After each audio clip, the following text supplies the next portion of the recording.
ప్రభు ఘనమైన నామమునకు మహిమ కలుగును గాక.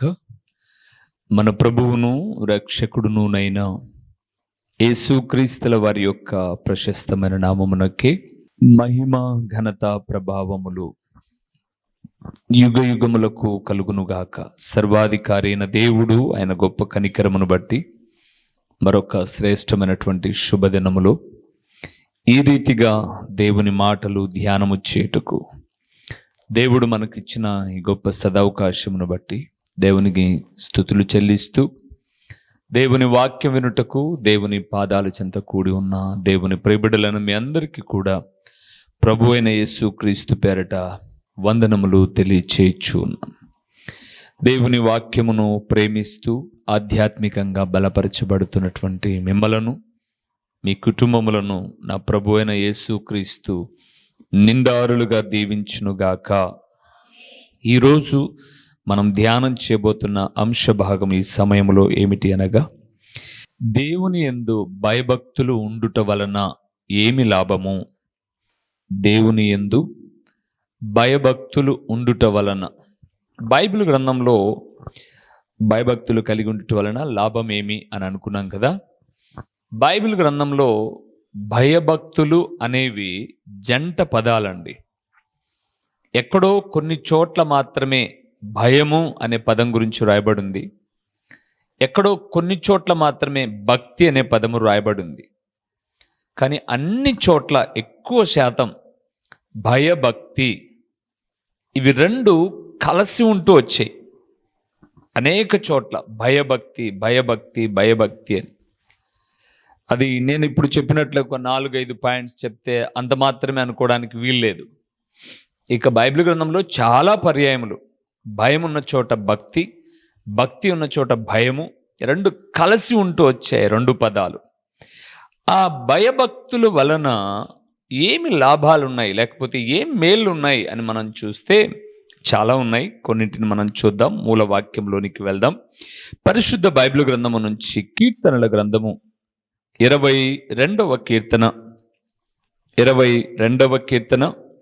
23వ వచనం నేను చదివించే ప్రతి చోట భయభక్తులు అనే పదముతో ప్రారంభమవుతుంది. సరేనా? 22వ కీర్తన 23వ వచనాన్ని మనం చూద్దాం. యెహోవా యందు భయభక్తులు గలవారలారా ఆయనను స్తుతించుడి. యాకోబు వంశస్థులారా మీరందరూ ఆయనను ఘనపరచుడి. ఇశ్రాయేలు వంశస్థులారా మీరందరూ ఆయనకు భయపడుడి. చాలు. ప్రభువునందు ప్రేమైన వారలారా, దైవదాసుడు భక్తుడైన దావీదు ఈ 22వ కీర్తనలో 23వ వచనంలో మాట్లాడుతూ, యెహోవా యందు భయభక్తులు గలవారలారా ఆయనను స్తుతించుడి అన్నాడు. ఇప్పుడు మన ప్రశ్న ఏంటంటే, మేము ఆయనను స్తుతిస్తాం, మాకేం మేలు? మేము ఆయనను స్తుతిస్తాం, ఆయన యందు భయభక్తులు కలిగి ఉంటాం, మాకేమి లాభం అని మనము కొన్ని ప్రశ్నలు వేసుకోగలిగితే, దేవుడు భయభక్తి వలన ఇదిగో ఇలాగ మేళ్ళు ఉన్నాయి, ఇలాంటి దీవెనలు ఉన్నాయి అని దేవుడు చాలా చక్కగా మాట్లాడిన సందర్భాలు బైబిల్ గ్రంథంలో చాలా ఉన్నాయి. ఆ చాలా ఉన్న వాటిలో కొన్నింటిని మనం చదువుకుందాం. 25వ కీర్తనకి వెళ్దాం. అక్కడే ఆ పేజీలోనే 25వ కీర్తన మొదటి విషయాన్ని చూద్దాం. 12వ వచనాన్ని మనం చదువుదాం ప్రియులారా. కీర్తనల గ్రంథము 25వ కీర్తన 12వ వచనాన్ని మనం చదువుతున్నాం. యెహోవా యందు భయభక్తులు గలవాడెవడో వాడు కోరుకొనవలసిన మార్గమును ఆయన వానికి బోధించును. చాలు ప్రియులారా. మొట్టమొదటిది, దేవుని యందు భయభక్తులు ఉంచుట వలన, అక్కడ ఆయన మాట్లాడుతున్నాడు, వాడు కోరుకొనవలసిన మార్గమును ఆయన వానికి బోధించును. మీకు జ్ఞాపకం చేస్తాను, అక్కడ అన్నాడు, ఎవరైతే దేవుని యందు భయము భక్తి కలిగి ఉంటాడో వాడు ఏమైతే కోరుకొని నడచాలో, ఏ మార్గములో నడవాలో అది దేవుడు చెప్తాడట. అది మొట్టమొదటి విషయం. ఇప్పుడు మన పిల్లలు ఉన్నారు, మన పిల్లలు తెలియకపోతే మనల్ని అడుగుతారమ్మా, నేను 10వ తరగతి అయిన తర్వాత ఏం చదవమంటావు అని అడిగితే మనమేం చేస్తామంటే ఎంక్వైరీ చేస్తాం. మనకు తెలిసిన వాళ్ళందరినీ అడుగుతాం. ఏమంటే 10 అయిపోయిన తర్వాత ఇంటర్లో మా పిల్లవాడు బైపీసీ తీసుకోవాలా, ఎంపీసీ తీసుకోవాలా, సిఈసీ తీసుకోవాలా, ఇవన్నీ మనం విచారిస్తాం. ఎక్కడికి వెళ్ళినా ఇదే వార్త. ఇంకా దానిలో లాభాలు ఏమున్నాయి, దీనిలో లాభాలు ఏమున్నాయి, దీనిలో లాభాలు ఏమున్నాయి, ఇవన్నీ అడుగుతాం. వాళ్లకు చెప్తాం, రే మీరు కూడా మీ సార్లను మీ మేడంను అడగండిరా, 10 తర్వాత ఏం చదివితే బాగుంటుందని వాళ్ళకు చెప్తాం, మనము వెతుకుతాం. కానీ గుర్తుపెట్టుకోండి, మన పిల్లల గురించి వారు కోరుకోవలసిన మార్గం ఏదో తర్వాత మనం ఏం చేస్తాం, డిసైడ్ చేస్తాం. నేను చాలామందిని అడిగాను, నాయనా ఇది ఇలాగట, అది అలాగట. సో నా ఆశ అయితే నువ్వు 10th ఇది చెయ్యి, 10th అయిపోగానే అని మనం చెప్తాం. అంటే మన పిల్లలు మన ఎడల భయభక్తులు కలిగిన వారు కాబట్టి ఇది చదువురా బాగుంటుంది, ఇది చెయ్యిరా బాగుంటుంది, ఇది కోరుకోనైనా, ఇది కోరుకో అమ్మా అని మనం చెప్తాం. అలాగే మనము దేవుని బిడ్డలముగా ఉన్నప్పుడు ఈ లోకములో బ్రతికే బ్రతుకులో మనము ఏది కోరుకొని ఎలాగ నడుచుకోవాలో బోధించువాడు ఆయన సర్వాధికారి అయిన దేవుడు, పరిశుద్ధుడైన దేవుడు. ఆయన చెప్పే ఆలోచన విధానాలన్నీ కూడా ఎలాగుంటాయి, మంచిగా, శ్రేష్టకరంగా, గౌరవప్రదంగా, దీవెనపరంగా ఉంటాయి ప్రియులారా. అందుకే అన్నాడు, నా యందు ఎవడైతే భయభక్తులు కలిగి ఉంటాడో వాడు ఏం కోరుకోవాలో అది నేను నేర్పిస్తాను వానికి. ఇది కోరుకో అని వారి మనస్సులో ఆలోచన పుట్టించేవాడను, కోరుకున్న తదుపరి కోరిన రేవుకు నడిపించేవాడను కూడా నేనే. అందుకే మీరు 107వ కీర్తన చదవద్దు, కానీ అక్కడికి వెళ్తే అక్కడ చాలా చక్కగా రాయబడినటువంటి మాట, తన యందు భయభక్తులు కలిగిన వారి కోరికను ఆయన ఏం చేస్తాడట, నెరవేరుస్తా అన్నాడు. చాలా చక్కటి మాట రాయబడింది, ఆశ కలిగిన ప్రాణమును ఆయన మేలుతో తృప్తిపరుస్తాడు. ఆయన బిడ్డలమైన మనము, తండ్రి ఇది నేను చేస్తున్నాను అన్నప్పుడు ఓకే అని ఆయన శాంక్షన్ చేసినప్పుడు కోరుకున్న మార్గములో ఎన్ని అడ్డంకులు, ఆటంకాలు ఎదురైనా ఆ గమ్యాన్ని చేర్చేటటువంటి బాధ్యత ఆయనది. చిన్న ఎగ్జాంపుల్ చెప్పాను. మనము గవర్నమెంట్ ఆర్టీసీ బస్సు ఎక్కాం, బస్సును నమ్మి ఇక్కడ నుంచి ఎక్కడికో పోవాలి, కడపకో, హైదరాబాదో, విజయవాడ ఎక్కడికో వెళ్ళాలని ఎక్కాం. మన నమ్మకం ఏంటంటే టికెట్ కొన్నాం, తిప్పలు ఏమైనా ఉన్నాయి వాళ్ళు మనల్ని అక్కడ చేరుస్తారని. మధ్యలో టైరు పంచర్ అయినా లేదా బస్సు ఏదైనా ఇంజన్ ట్రబుల్ ఇచ్చినా, అమ్మ అంగడి దిగేసి మీ దారి మీరు చూసుకోండి అమ్మ అంటారా? అనరు.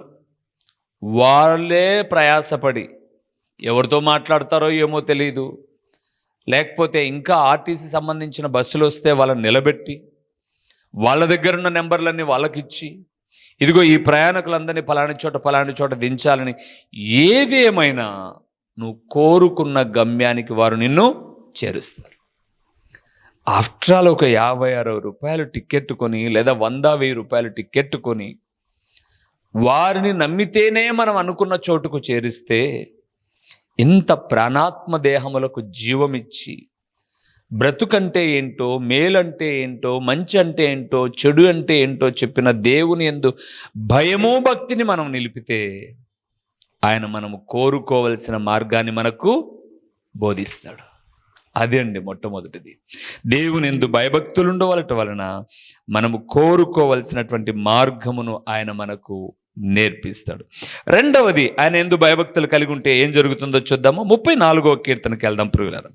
కీర్తనల గ్రంథము 34వ కీర్తన 9వ వచనాన్ని చూద్దాం. అక్కడ ఒక చక్కటి మాట రాయబడింది. 9వ వచనం. యెహోవా భక్తులారా, యెహోవా, నేను చదివించే ప్రతి చోట భయభక్తులు అని ఉంటాయి. యెహోవా భక్తులారా, ఆయన యందు భయభక్తులు ఉంచుడి, ఆయన యందు భయభక్తులు ఉంచు వారికి ఏమీయు కొదువలేదు. చాలు. రెండవది ప్రియులారా, దేవుని యందు మనము భయము భక్తి ఉంచితే మనకు కొదువలు ఉండవు, కొరతలు ఉండవు, అది అర్థం. అక్కడ అన్నాడు యెహోవా యందు, లేకపోతే యెహోవా భక్తులారా ఆయన యందు భయభక్తులు ఉంచుడి. ఉంచాం. ఏంటి? ఆయన యందు భయభక్తులు ఉంచువానికి ఏమీయూ కొదవలేదు. ఇంకా మీరు ఆ కీర్తనను కంటిన్యూషన్ చేస్తే 10వ వచనంలో అంటాడు, సింహపు పిల్లలైనా లేమి గలవై ఆకలి గొంటావి గాని యెహోవాను ఆశ్రయించు వారికి ఏ మేలు. అవును ప్రియులారా, భయభక్తులు కలిగిన వారికి కొదువ చేయడు దేవుడు. వారి జీవితంలో ఇది కొదువతోనే, కొంతమంది జీవితాల్లో కొదువతో జీవితాలు ముగిస్తారండి. ఎంతో ఆశపడండి. చాలామందిని నేను పెద్ద పెద్దవాళ్ళను మాట్లాడినప్పుడు, ఏం పెద్దయ్యా బాగున్నావా, పెద్దమ్మ బాగున్నావా అని ముసలి వాళ్ళను పలకరించినప్పుడు, బాగున్నాను నాయనా అని చెప్పేసి, ఓకే మీకేంలే, పిల్లలకు పెళ్ళిళ్ళు అయ్యాయి, మనవళ్ళకు మనవరాళ్ళకు పెళ్ళిళ్ళు అయ్యాయి, ఇవన్నీ చెప్తే అన్నీ కరెక్టే కానీ ఇంకా ఒక కొదవ ఉంది నాయన నాకు అంటారు. 103 ఏండ్లండి. నేను ఒకసారి నరసరావుపేట ప్రాంతానికి వెళ్తే ఒక అవ్వకు 103 ఏండ్లు, దిట్టంగా ఉంది, రాయి ఉన్నట్లు. మందిరం కాడికి చక్కగా నడుచుకుంటూ వచ్చేస్తుంది, ప్రార్థన చేసుకుని మళ్ళీ ఇంటికి వెళ్ళిపోతుంది. వాళ్ళ ఇంటికి వెళ్ళిన తర్వాత వాళ్ళు చెప్పారు, మా ఊర్లో అందరికన్నా ఈమె పెద్ద ఆమె, 103 ఏండ్లు ఈమెకు అని అన్నారు. సరే బాగుంది అని చెప్పేసి, అంత బాగుంది, వినపడుతున్నాయి, మాట్లాడుతుంది, బాగుంది. ఏమవ్వా సంతోషం, దేవుడు మంచి ఆయుష్ ఆరోగ్యం ఇచ్చాడు, ప్రతిరోజు ప్రార్థన చేసుకుంటా ఉంటా కదా మందిరం దగ్గరకు వచ్చి, ఇంకేం కొదవలేదు నువ్వు, అబ్బా నీ కొడుకులను వాళ్ళ పిల్లలను పెళ్ళిళ్ళు చేసావు చూసావు అని చెప్పేసానంటే ఈ ముసలిది అంటది, ఇంకా ముని మనవరాలు పెళ్ళిగా వాళ్ళ బాబు, అది ఒక్క కొదవ అని అంటది. మనవరాలకు పెళ్ళి అయిందంట, కూతురుకు, ఆ కూతురుకు పెళ్ళి కావాలి, ఈమెకి ఆ కొదవ అంట, అది ఒక్కటి చూడాలంట. అంటే చూడండి, ఆమె అనుకుంటుంది కొదవ ఒకటి ఉంది నాకు, అయ్యో నా కడుపున పుట్టిన పిల్లలు పెద్దోళ్ళు అయ్యారు, పెళ్ళిళ్ళు అయ్యారు, వాళ్ళకి పిల్లలు వెళ్ళారు, ఆ పిల్లలకు పెళ్ళిళ్ళు అయ్యాయి, ఇట్లా సంతోషపడు, ఇంకా ఒక కొదవ ఉంది నాయన అని చెప్తుంది అవ్వ. దేవుని బిడ్డలారా, దేవుని పిల్లలమైనటువంటి మనము దేవుని యందు భయభక్తులు కలిగి ఉంటే కొదవ ఉండదండి. అరే నా జీవితంలో ఇది సంపాదించుకోలేకపోయానే, ఇది ఉండకపోయానే, ఇది లేకపోయానే, ఇది ఆశపడినా జరగకపోయానే అనే కొదవలు ఉండవట. దేవుడు తన బిడ్డలు ఆశించినది వారికి తప్పకుండా. అందుకే 21వ కీర్తనకు మనం వెళ్తే 4వ వచనంలో ఆయన అంటాడు, నీ కోరికను సిద్ధింపచేసి నీ ఆలోచన యావత్తును ఆయన సఫలపరుస్తాడు. ఎప్పుడు? భయభక్తులు ఉంటే. భయభక్తులు కలిగిన వారికి వాళ్ళు నడవాల్సిన మార్గం ఏదో నేర్పిస్తాడు, చెప్తాడు. రెండోది, భయభక్తులు కలిగినటువంటి వారికి ఏ కొదవ ఉండదు. మూడవది ఏంటో చూద్దామా? సామెతల గ్రంథానికి వెళ్దాం. 10వ అధ్యాయము, సామెతల గ్రంథము 10వ అధ్యాయము 27వ వచనాన్ని మనం చూద్దాం ప్రియులారా. 10వ అధ్యాయము 27వ వచనం, భయభక్తులు ఉంటే ఏం జరుగుతుంది? 10:27. యెహోవా యందు భయభక్తులు కలిగి ఉండుట దీర్ఘాయువునకు కారణము, భక్తిహీనుల ఆయుష్ తక్కువైపోవును. చాలు ప్రియులారా. మూడవదండి, దేవుని యందు భయభక్తులు కలిగి ఉంటే ఆయన అంటున్నాడు, వారికి నేను ఆయుష్నిస్తాను. దేవుని యందు భయభక్తులు కలిగి ఉంటే బ్రతకడానికి కావాల్సింది ఆయుష్యే. అనారోగ్యాలతో దగ్గుకుంటూ, రొప్పుకుంటూ, రోచుకుంటూ, ఏం బ్రతుకులే, ఇంక నన్ను తీసుకోలే దేవుడు అని ఏడ్చేటటువంటిది కాదు. అక్కడ రాయబడి ఉంది, దీర్ఘాయువునకు కారణము.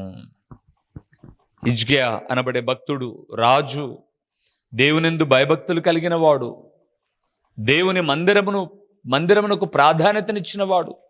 రాజు కాగానే మొట్టమొదట చేసిన పని ఏంటంటే వాళ్ళ నాన్న మందిరాన్ని మూతేసేశాడు. ఈయన రాజు కాగానే మందిరాన్ని తెరిచాడు. తెరిచి పాటలు పాడే వాళ్ళను, ప్రార్థన చేసే వాళ్ళను, యాజకులను, ఎవరెవరిని ఏర్పాటు చేయాలో వాళ్ళందరినీ ఏర్పాటు చేశాడు. దేవుని ధర్మశాస్త్ర ప్రకారంగా నడుచుకుంటూ వెళ్తున్నాడు. ఇక ఆయన జీవితంలో అన్ని దీవెనలే. హిజ్కియా భక్తుని జీవితంలో చూస్తే గొప్ప గొప్ప దీవెనలు ఏంటో తెలుసా? మొదటిది ఆనందం ఉంది, రెండవది ఐశ్వర్యం ఉంది, మూడవది ఆయుష్ కూడా పొందుకున్నాడు ఆయన.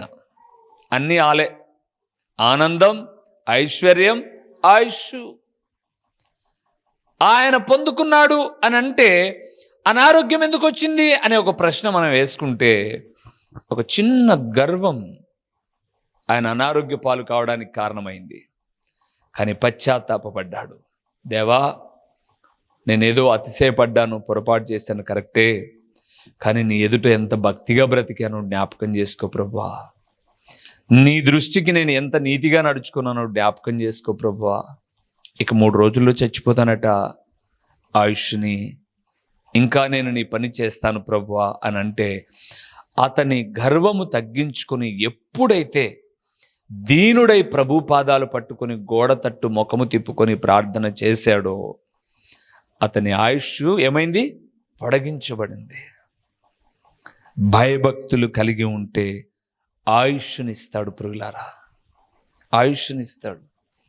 కొన్నిసార్లు మనం ఎలాగా ఉంటామో చెప్పలేం. మొన్నటి దినాన ఇప్పుడు మనం ప్రార్థన చేశాం కదండి, ఒక దైవ సేవకుడు హార్ట్ ఆపరేషన్ జరుగుతుంది హైదరాబాద్ పట్టణంలోని. మీకు ఒక మాట చెప్పేనా, వాళ్ళ అన్నకు హార్ట్ ఆపరేషన్ జరిగింది, తనకు హార్ట్ ఆపరేషన్ జరుగుతుంది. కానీ ఇక్కడ విచిత్రం ఏంటంటే వాళ్ళన్న ప్రతి సంవత్సరం హైదరాబాద్కు వెళ్ళి, బ్యాంక్ మేనేజర్ ఆయన, ప్రతి సంవత్సరం హైదరాబాద్కి వెళ్ళి టెస్ట్లన్నీ చేయించుకొని వచ్చేవాడు. ఏం లేదు, నార్మల్ అన్నీ నార్మల్. ఎప్పుడు సంవత్సరానికి ఒకసారి ఫుల్ బాడీ చెకప్ చేయించుకుంటే అన్నీ నార్మల్ అనేవారట, అన్నీ నార్మల్. వాళ్ళ కొడుకు ఒక ఆర్థో సర్జన్, ఎముకల డాక్టర్ ఆయన కూడా నీకేం డాడీ బాగుంది, వాకింగ్ వెళ్తాడు, చక్కగా తింటాడు, ఆరోగ్యంగా ఉంటాడు. కానీ ఎందుకో తన మనస్సులో ఏదో కలత ఉంటే, లేదు ఎంతసేపు 2D ఎకో ఈసీజీ ఇవి కాకోకుండా యాంజియోగ్రామ్ చేయండి అని అంటే అందులో బయటపడ్డ విషయం ఏంటంటే ఆయనకు ఒక ఓల్ బ్లాక్ అయింది, స్టంట్ వేశారు. అక్కడ వదిలిపెడదాం. ఇప్పుడు ఈ సేవకుడు ఉన్నాడు చూడు, మనం చెప్పుకునే సేవకుడు ఈయన మంచి హెల్తీగా, నిజంగా నేను చాలా మాటలు అన్నం చూసి అనుకుంటుంది ఏంటంటే చలికాలమైన 60 సంవత్సరాల వయసు వాకింగ్కి వెళ్ళిపోతాడు, చలికాలమైన పోతాడు. ఒకవేళ ఉదయ సాయంకాలపులో ఖచ్చితంగా అలా గ్రౌండ్కి వెళ్ళి వాకింగ్ చేస్తాడు. మళ్ళీ ఇప్పుడు హోమియోపతి మెడిసిన్ ఏ పడితే అవి తినాడు. పొద్దున్నే టిఫిన్ తినడు, ఏదో మొలకలని ఏంటో నానబెట్టుకుని తింటాడు, బాగున్నాడు. అతనికి కూడా అన్ని టెస్ట్ చేస్తే అన్నీ నార్మలే. కానీ వాళ్ళు ఎవరో చెప్పారు, మీ అన్నకు కూడా నార్మలే ఉన్నింది, కానీ ఒక హోల్ బ్లాక్ అయింది, కాబట్టి ఎందుకైనా మీరు వెళ్ళి ఒకసారి చూయించుకోనండి ప్రత్యేకమైన వైద్యుల చేత అంటే ఈయన వెళ్తే 4 హోల్స్ బ్లాక్ అయి ఉన్నాయి. డాక్టర్ని అడిగారు, సార్ నాకు చిన్న నొప్పి కూడా లేదే, కనీసం గస్సరాదే వాకింగ్ చేసేటప్పుడు. హార్ట్ ప్రాబ్లం ఉన్న వాళ్ళు గసపడతారు, గస్సరాదే, ఏ కంప్లైంట్ లేవు నాకు, అసలు నాకు హార్ట్లో ప్రాబ్లం ఉందన్న విషయమే తెలియదు, మీరేంటండి 4 హోల్స్ బ్లాక్ అని చెప్పేసానంటే వాళ్ళు అంటారట, ఈ జబ్బు సైలెంట్ కిల్లర్, ఇది బాగున్నట్టుగానే ఉంటుంది, ఎగ్దమ్మను కొట్టేస్తుంది, ఆన్ ది స్పాట్ డెడ్ అవుతారు. సో ఇలాగ చేయాలి. భయభక్తులు కలిగిన వారికి దేవుడు ఏమిస్తాడు? ఆయుష్నిస్తాడు. ఇంకో మాట కూడా చూద్దామా, భయభక్తులు కలిగిన వాళ్ళకి ఏం జరుగుతుందో. సామెతల గ్రంథం 31వ అధ్యాయము, భయభక్తులు కలిగి ఉంటే ఏం జరుగుతుంది? 31వ అధ్యాయము 30వ వచనాన్ని చదువుదాం. 31వ వచనం. అందము మోసకరము, సౌందర్యము వ్యర్థము, యెహోవా యందు భయభక్తులు కలిగిన స్త్రీ, అక్కడ రాయబడి చూడండి, యెహోవా యందు భయభక్తులు కలిగిన స్త్రీ కొనియాడబడును. అద్దండి, ఈ మాట నేను చదివి రాస్తూ ఉన్నప్పుడు నా మనస్సులో ఒక సంతోషకరమైన భావన ఏంటో తెలుసా? దేవుడు అక్కడ అన్నాడు, అందమున్న వాళ్ళను పొగుడుతానలా, గౌరవిస్తారనలా, లేకపోతే సౌందర్యం ఉన్న వాళ్ళని గౌరవిస్తాను అని చెప్పలా, లేకపోతే డబ్బులున్న వాళ్ళని గౌరవిస్తాను అని చెప్పలా. ఆయన అంటాడు, దేవుని యందు భయభక్తులు కలిగిన స్త్రీ ఏమవుతుందట? కొనియాడబడుతుందంట. చూడండి, భయభక్తులు కలిగి ఉంటే కొనియాడబడతాం. కొనియాడబడ్డం అంటే పొగడబడడం, 10 మంది చేత ప్రశంసించబడ్డం, 10 మందిలో మన పేరు గౌరవంగా చెప్పుకోవడం. వాళ్ళ దగ్గర చాలా తగ్గింపబ్బా, నిజంగా వాళ్ళకి ఏం తక్కువ అండి? అన్నీ ఉన్నాయి. ఎంత తగ్గింపండి వాళ్ళు. కొనియాడబడతారు. ఎస్తేరు ఎంత అందగత్తె అని బైబిల్ చెప్తుంది. చాలామంది 6 నెలలు గోపరస తైలముతో, 6 నెలలు సుగంధ ద్రవ్యములతో శుద్ధి చేసి రాజు ఎదుటకు అనేక మందిని పంపిస్తున్నాడు షండు. కానీ మీరు గమనించండి, ఎస్తేరు యొక్క దీనత్వం, ఎస్తేరు యొక్క భయభక్తులు కలిగిన జీవితం అక్కడ మీరు చదివితే 3-4 అధ్యాయాల్లో ఉంటాయి. జనులు అయితేనేమి, రాజు అయితేనేమి, అతని సంస్థానంలో ఉన్న వాళ్ళందరూ కూడా ఆమె ఎడల దయ కలిగారు. ఆమె కొనియాడబడింది. ఆమె అందం కాదు, ఆమె ఆస్తిపాస్తులు కాదు, కొనియాడబడింది. అది ఒకటి రాయబడింది చూడండి, దేవుని యందు ఏం కలిగి ఉంది? ఆమె భయభక్తులండి. అవును ప్రియులారా, కొన్నిసార్లు మనం అనుకుంటాం మన దగ్గర అన్నీ ఉంటేనే మనల్ని గౌరవిస్తారు. నేను మదర్ తెరీసాను చూడండి, ఆమె ఎప్పుడు అన్నీ కలిగింది కాదు. ఆమె కట్టే చీర 150 రూపాయలు. ఒక దైవ సేవకుడు ఆమె ఉన్న ఇంటికి వెళ్ళి వచ్చాడు. అంటే ఆమె ఉండే గదిలో ఆ అనాథాశ్రమాన్ని సందర్శిస్తూ, అమ్మగారు ఎక్కడుండే వాళ్ళంటే ఒక గదిలో అని చెప్పేసి వెళ్తే, ఆమె గదిలో ఒక చిన్న చెక్క కుర్చీ, ఒక చెక్క మంచం, దాని మీద ఒక చిన్న బొంత, ఆమె కట్టేటటువంటి వస్త్రాలు అక్కడ ఉన్నాయట. ఒక 150 రూపాయల శారీ. చాలా బహుపేదరికం ఆమె అనుభవించింది. డబ్బులు లేవా? ఉన్నాయి. ప్రపంచ దేశాలకు శాంతి దూతగా పేరు పొందింది. అనేక మంది ఇస్తున్న సంపదనంతా అనాథ బిడ్డలకు, కుష్ఠరోగులకు, లేకపోతే ఆ ఎయిడ్స్ పేషెంట్లకు, భర్తలు కోల్పోయిన స్త్రీలకు ఎంత చేయాలనో అంత చేసుకుంటూ ఆమె వస్తూ ఉన్నప్పుడు ఆమెను అడిగారు, ఇంత ఎలాగ చేయగలుగుతున్నావమ్మా నువ్వు? ఎట్లా సాధ్యం ఇది నీకు అని అంటే, నన్ను యేసు ప్రభు ప్రేమించాడండి, ఆయన ప్రేమను నేను సమాజానికి చూపిస్తున్నాను, ఆయన యందు భయభక్తులు సమాజానికి చూపిస్తున్నాను అంటే, ఆ స్త్రీ అనేక మంది చేత ఏమైంది? కొనియాడబడుతుంది. ప్రపంచ దేశాల్లో మత ఛాందస్వాదులు ఏమన్నారు తెలుసా? ఈమె పిల్లలను విదేశాలకు అమ్ముతుంది అన్నారు. ఆమె బాగా చదువుకున్న బిడ్డలను ఆ దేశాల్లో ఉన్న గొప్ప గొప్ప వ్యక్తులతో మాట్లాడి పై చదువుల నిమిత్తమై పంపిస్తుంటే అమ్మేస్తుంది అని నిందలు వేశారు. నిందలు వేసిన వారందరూ సిగ్గుతో తల వంచుకున్నారు. ఎందుకో తెలుసా? ఆ బిడ్డలు ప్రయోజకులై దీవెనకరంగా ఈ దేశానికి వచ్చి ఆ పేరు గడించే రీతిగా ఆ సంస్థకు సహకరిస్తున్నప్పుడు సిగ్గుతో తల వంచుకున్నారు. ఆమె కొనియాడబడడానికి కారణం ఆమె అందచందాలు కాదు, సౌందర్యాలు కాదు, ఆమె దేవుని యందు కలిగిన భయభక్తి. బైబిల్లో మీరు చూడండి, కొనియాడబడిన ప్రతి స్త్రీ ముందు భయము భక్తే ఉంది, డబ్బులు కాదు. కొనియాడబడిన ప్రతి స్త్రీ ముందు భయభక్తులు ఉన్నాయి. అందుకే దేవుని ప్రియబిడ్డలమైన మనము భయభక్తులు కలిగి ఉంటే మనం కోరుకోవలసిన మార్గమేదో చెప్తాడు, మనకు ఏ కొదవ లేకుండా సహాయం చేస్తాడు, ఆయుష్ను ఇస్తాడు. అంత మాత్రమే కాకుండా మనము 10గురిలో ఏమవుతాం? కొనియాడబడతాం. అందుకే ప్రభునందు ప్రియులారా, మన దగ్గర ఏదైనా ఉన్నప్పుడు సహకరించే గుణాన్ని కూడా మనం నేర్చుకోవాలి. దేవుడు ఎప్పుడైతే ఆ గుణము కలిగి ఉంటారో వారిని విడిచిపెట్టడు ప్రియులారా. అందుకే బైబిల్ గ్రంథం సెలవిస్తుంది, చాలా చక్కగా మాట్లాడిన మాట మీరు సామెతల గ్రంథం 11వ అధ్యాయానికి వెళ్తే, ఔదార్యము గలవారు పుష్టి నొందుదురు, నీళ్లు పోయి వారికి నీళ్లు పోయబడను. నువ్వు ఏదైతే చేస్తావో అది తప్పకుండా ఒకరోజు నువ్వు విత్తిన దాన్ని కోసుకుంటావు. నువ్వు ఏదైతే చేస్తావో అదే ఆ మేలు పొందుకుంటావు ఒకరోజు. అందుకొరకే భయభక్తులు కలిగి ఉండాలి. ఇంకొక మాట చెప్పి నేను ముగించాను. కీర్తనల గ్రంథం 128వ కీర్తనలో మంచి మాట రాయబడింది చూడండి. కీర్తనల గ్రంథము 128వ కీర్తన 4వ వచనాన్ని మనం చూద్దాం. యెహోవా యందు భయభక్తులు కలవాడు ఈలాగు ఆశీర్వదించబడును. చాలు ప్రియులారా, ఎలాగూ మీరు చూస్తే 128వ కీర్తనలో ఒక కుటుంబము ఎన్ని విధాల ఆశీర్వదించబడాలో అన్ని విధాల ఆశీర్వదించబడిన కుటుంబం అక్కడ కనపడుతుంది. మీరు తర్వాత మొదటి నుంచి చదివితే ప్రారంభంలోనే యెహోవా యందు భయభక్తులు కలిగి ఆయన త్రోవలందు నడుచు వారందరూ ధన్యులు అన్నాడు. మొట్టమొదటిది నీవు ధన్యుడవు. మొదటిది నిశ్చయముగా నీ చేతుల కష్టార్జితాన్ని నువ్వు అనుభవిస్తావు. రెండవది నీవు ధన్యుడవు, నీకేం కలుగుతుంది? మేలు. నీ లోగిట భార్య ఫలించు ద్రాక్షావళి వలె ఉంటుంది, భోజనపు బల్ల చుట్టూ పిల్లలు ఒలివ మొక్క వలె ఉంటారు. యెహోవా యందు భయభక్తులు కలవాడు ఇలాగూ ఆశీర్వదించబడును.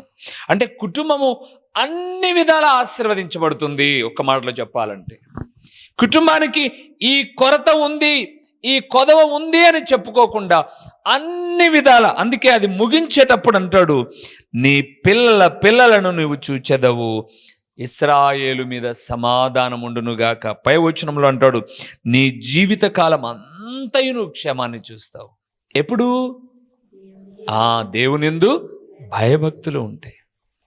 ఈరోజు కుటుంబాలు ఎందుకు ఒకవైపుకు ఒరిగిపోయి ఉన్నాయి? కొందరు బాగుంటే కొందరు బాగలేరు. భయభక్తులు లేవు. భయభక్తులు కలిగిన కుటుంబాన్ని అన్ని విధాల పిల్లలను, భార్యను, పిల్లలను, కుటుంబాలను ప్రతి విషయమందు దీవిస్తాడు, ఆశీర్వదిస్తాడు అన్నమాట సత్యం. అందుకొరకే ఇన్ని లాభాలు ఉన్నాయి. ఇంకా చాలా ఉన్నాయి. బైబిల్ గ్రంథం అంతా భయభక్తులతో ముడిపడి ఉంది. భక్తుల జీవితాల్లో ఎన్నో దీవెనలు ఉన్నాయి. భయభక్తులు కలిగిన జీవితంలో ఇట్టి దీవెనలు ఉన్నాయి. అందుకొరకే మనం దేవుడు అంటే ఏం చేయాలి? భయాన్ని కలిగి ఉండాలి, భక్తిని కలిగి ఉండాలి. ప్రార్థన చేద్దాం, తలలు ఉంచుదాం. దేవాటి స్థితిని నాకు, నా కుటుంబానికి దయచేసి మీరు మహిమ పొందండి అని. ప్రేమ స్వరూపి, కరుణా సంపన్నుడా, మీ ఘనమైన నామమునకు స్తోత్రములు నాయనా. మీ యందు భయభక్తులు కలిగిన వారి ఎడల ఎన్ని విధములైన దీవెనలు ఉన్నాయని మీరు మాట్లాడుతూ ఉన్నప్పుడు మా హృదయము స్తుతించక ఉండలేకుంది నాయనా. మిమ్మల్ని స్తుతిస్తూ ఉన్నాం.